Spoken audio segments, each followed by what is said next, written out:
मैं मोहम्मद शफ़ी से बात करूंगा। ये भी बहुत ही अच्छे स्टूडेंट हैं। और क्या कहना चाहेंगे, आपको क्या लगता है जो बदला हुआ पैटर्न है उसके हिसाब से? My name is Shafiullah Khan.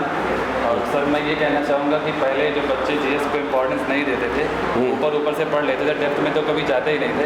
और उनका जो स्ट्रेटजी होता था जीएस को लेके वो 15 से 18 क्वेश्चन का होता था। इससे कम भी होगा तब भी हम इंग्लिश और मैथ्स को स्ट्रॉन्ग करके जीएस को इग्नोर करके सिलेक्शन ले सकते। लेकिन अब एसएससी ने जो चेंजेस कर दिए हैं, अब पहली बात तो उनको इम्पोर्टेंस देना ही पड़ेगा और बहुत डेप्थ में इम्पोर्टेंस देना पड़ेगा सारे क्वेश्चन। बदली हुई परिस्थितियों में एक टीचर के रूप में मेरी क्या भूमिका समझ में आती है आपको?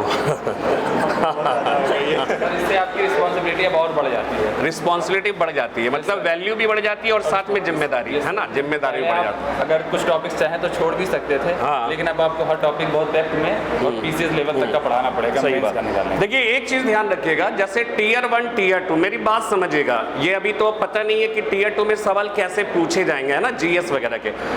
लेकिन अगर आप देखिए टीयर 1 में जो मैथ्स आते हैं, क्या टीयर 2 में वही मैथ्स रहता है? क्या उसमें परिवर्तन आ जाता है? मुझे नहीं मालूम है कि उसमें परिवर्तन कितना आता है, क्या आता है। ये आप बेहतर तरीके से बता पाएंगे या नसीम सर, या आप लोग बेहतर तरीके से समझते होंगे। टीयर 1 में जो मैथ्स है, आप बताओ टीयर 2 में वही मैथ्स रहते हैं या चेंज होता है थोड़ा सा? उसका स्टैंडर्ड बिलो हो जाता है या थोड़ा और हाई हो जाता है, थोड़ा और एडवांस हो जाता है। इंग्लिश में भी वही बात होगी ना, इंग्लिश में भी वही बात होगी।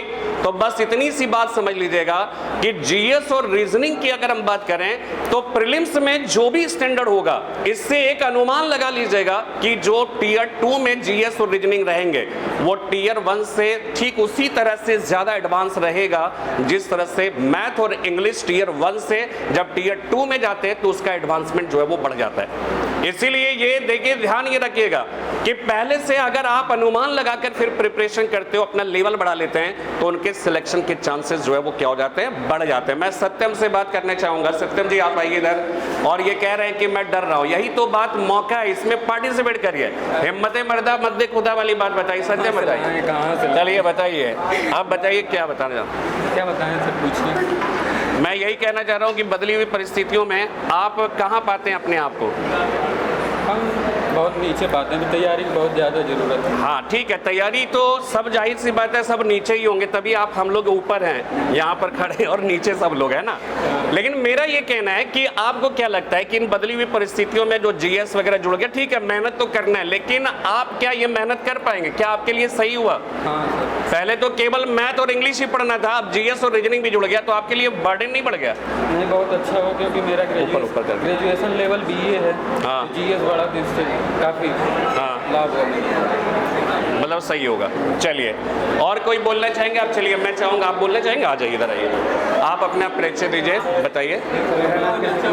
शान शान। सर मैं कहना चाहता हूँ जो एसएससी ने जो अपना पैटर्न चेंज किया है, हमारे हिसाब से सर वैकेंसीज बहुत जल्दी फाइनल हो जाएंगी। जैसे पहले सर 1 महीने पेपर होते थे, फिर सर 4 महीने बाद रिजल्ट आता था। अब सर जो पैटर्न चेंज हुआ है, पेपर तो सर मतलब कि एक ही दिन होगा जो टीयर 2 का पेपर है सर, इसके हिसाब से रिजल्ट जल्दी आ जाएगा और मतलब बच्चों का सिलेक्शन जल्दी हो जाएगा, जल्दी होने का, यानी रुकना नहीं पड़ेगा मतलब बहुत ज़्यादा। चलिए,